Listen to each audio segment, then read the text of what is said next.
Welcome to The Backstory. I'm Robert. Today I'm joined by Becky Thompson, who's a mother, blogger, author. You do a little bit of everything. And a person that follows by faith, I feel like, is a good description of you. But welcome. That's a great introduction. Thank you for having me. Thank you. So you really have this life that I feel like, from the little I know of you, that you really do walk by faith. Yeah. And your life started in Oklahoma. It did. Now you're in Glendale, California. Right. How the heck did you get from Oklahoma to California? It was a faith journey. That's exactly right. So a few years back, I came to a conference here in California, just a women's conference. But as I was leaving the state, I felt like I was leaving home. And I had never been to California before. I had never visited the state before. And as I was leaving, it just felt like I was leaving home rather than going home. And I got back to my house and I told my husband how I felt. And he was like, that's an interesting fact. But we never really thought that it would be anything more than that. Not long after that, we had an opportunity to come back out and sort of visit again together. And over a course of about a year and a half, God just started to stir our hearts to come and serve the state and serve LA specifically. And we didn't really know what that looked like. We just knew that a lot of people came to this city to see what they could get from the industry or from the people here or what they could become. And we just wanted to see what God wanted us to do. And, through a course of crazy events, like every other faith journey, God said, it's time to go. And he spoke it to me first. I was standing at my kitchen sink, just doing dishes, and I heard the Lord say, so specifically, just like I'm talking to you, and I always feel like my voice is going to crack when I tell that story. But he said, when the offer comes in, take it and go. Oh, wow. It was so clear and so precise. And I looked over my shoulder because I thought someone had come into the room. So I just wrote the note in my phone and set it down because I didn't know what to do with that. My husband was traveling. And when he came home, he said, Becky, I was listening to this podcast and I just think it's time that we move to California. It's just like the Lord spoke it to my heart. And we had two different moments where the Lord spoke separately to us and we just knew. And then we sold our house before we had jobs. Which is crazy coming from Oklahoma to California, where we have real things to think about, like money and housing. And so, which is more expensive. Exactly, quite just a little. Yeah. But we just sold we didn't sell everything. We didn't become minimalists, but we just sold our house and went out on this adventure. And God filled in all of the steps right when He needed to. And now we're here. We serve at a church in Glendale. We live just north of the valley in Santa Clarita, and we are just living out this adventure of faith. That is cool. And it seems like that adventure of faith actually started earlier. Yeah. Because you started in school going for theater, and then you ended up in theology. Is that? Not quite. I mean, close. Close? Okay. Really close. So I was a communications major. Okay, communications. But I always tell this story, and I'm gonna share it here. I majored in communication. I minored in pastoral care because I wanted to take care of a pastor and be married to a pastor. And no one explained that it was caring as the pastor, not caring for the pastor. You know what? Pastors need to be cared for too. They do. And I planned on marrying a pastor and traveling the world and just being this revivalist for the kingdom of God. And then when God said to marry my wonderful husband, Jared, who was not on course to become a pastor, my first thought was, this guy doesn't even know that at the end of the day, he becomes a pastor. He has no clue that at the end of this story, he's a pastor someday. But it didn't turn out that way. So I had to really, here's where this sort of gets serious. I had to rework in my heart when your reality doesn't match your expectations or what you really dreamt or hoped for. What does that say about your faith? What does that say about what God is doing? Did you miss something? Did you miss a step? What is God doing when life doesn't turn out anything like we imagined it would?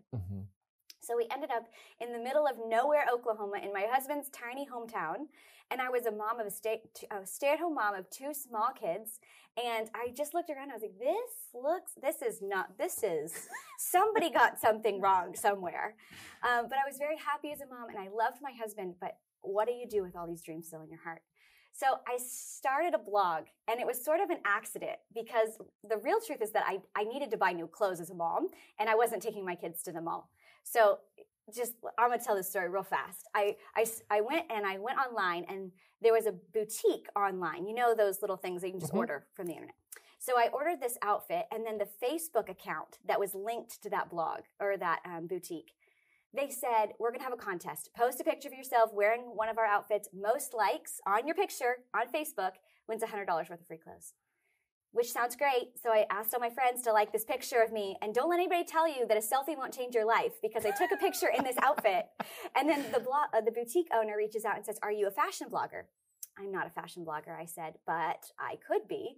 And so I started a fashion blog that day. She started sending me free clothes and paying me to advertise.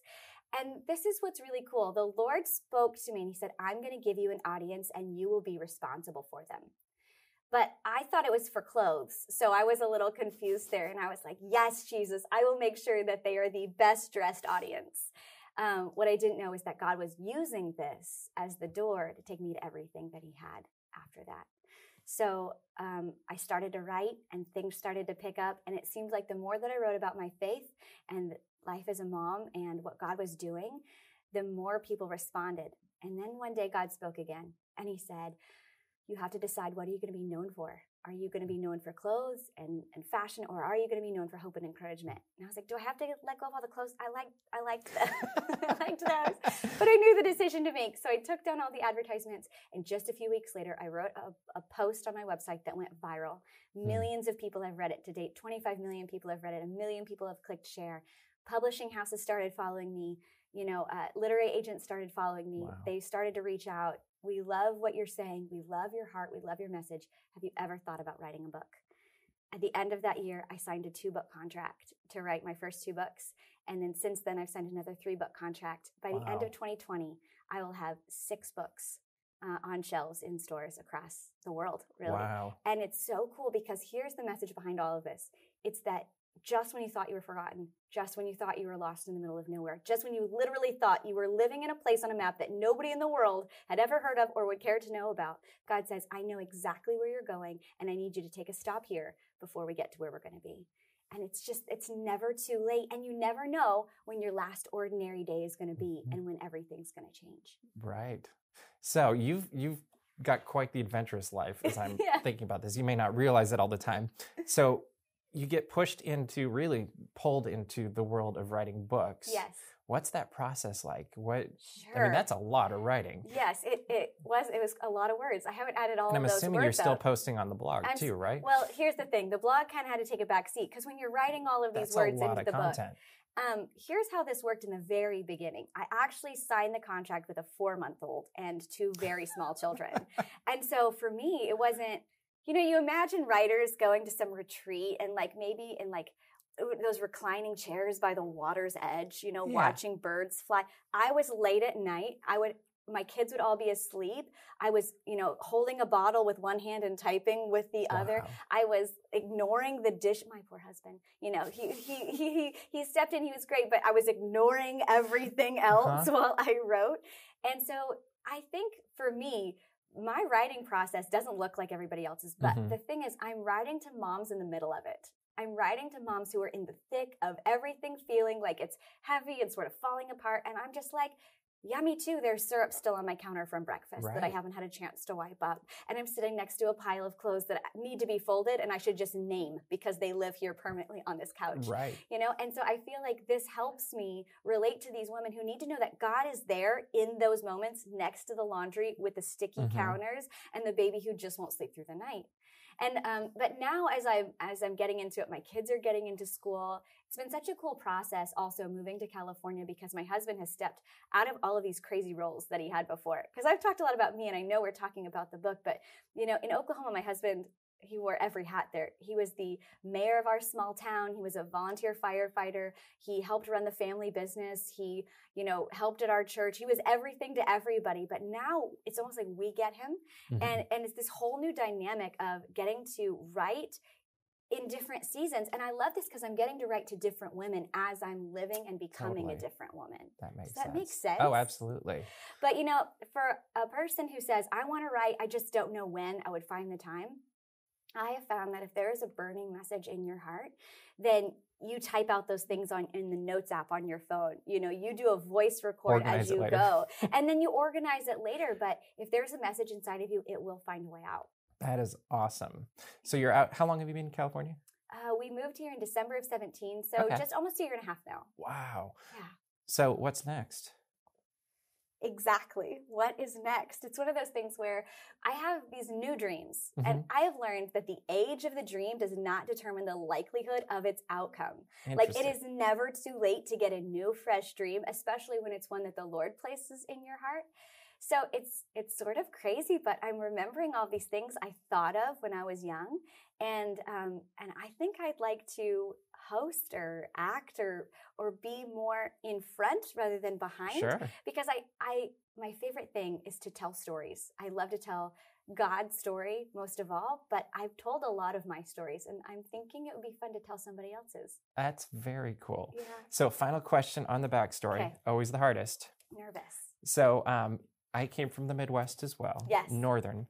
And one of the things I discovered of moving to California is there's a lot more options when it comes to food. Ooh, I like this question. So what has been your favorite food that you've been able to experience in California since moving out here? Man, do you know what? Fresh seafood.